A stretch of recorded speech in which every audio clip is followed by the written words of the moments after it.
انشاءاللہ امت کا ایک نیا دور، جیسے کہ میں بار بار عرض کر رہا ہوں، امید ہے کہ اب شروع ہو گیا ہے۔ اور نیا دور شروع ہونے کا مطلب یہ نہیں ہے کہ درمیان میں سخت امتحانات نہیں پیش آئیں گے۔ نیا دور تو ہجرت سے شروع ہو گیا تھا، نیا دور تو سفر معراج سے شروع ہو گیا تھا، نیا دور تو غزوہ بدر سے شروع ہو گیا تھا۔ دیکھیے پھر غزوہ احد میں کیا ہوا۔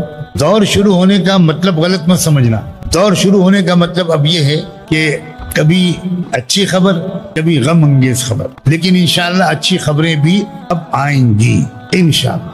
ہم صرف تماشائی اور داد دینے والوں میں نہ رہے، کسی طرح ہماری شرکت ہو۔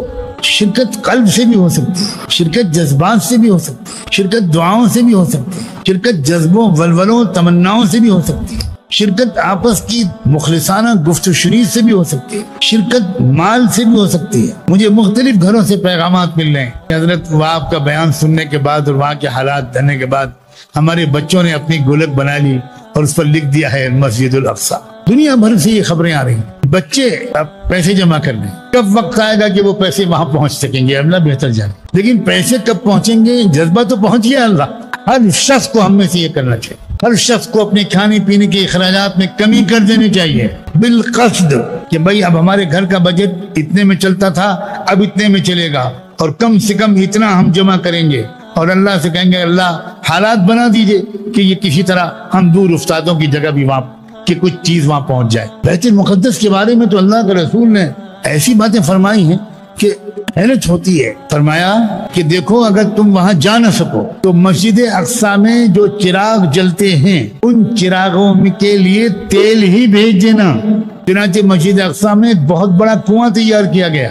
ہمارے مولانا خالد سیف اللہ رحمانی پچھلے سال یہ 2 سال پہلے وہاں گئے تھے اور انہوں نے اپنی آنکھوں سے وہ کنواں دیکھا اور اپنے سفرنامے میں لکھا، اور اس کنویں میں تیل ہی جمع کیا جاتا ہے، اور وہ اوپر جالی بنا دی گئی کہ تیل ڈال دو اور اس سے سپلائی کرتے ہیں وہ، اور اسی تیل کو وہاں پر استعمال کیا جاتا ہے۔ اگرچہ وہاں لائٹوں کا انتظام ہے لیکن بجلی بہت زیادہ کثرت سے جاتی ہے، اور اس کی وجہ اسرائیل کا پورا نظام ہے۔ آج بھی وہاں چراغ جل رہے ہیں۔ اللہ اکبر۔ یہ نیت کہ اللہ کسی طرح میرا جسم وہاں پہنچ جائے اور کچھ آپ کا دیے ہوئے مال میں سے کچھ حصہ لگ جائے۔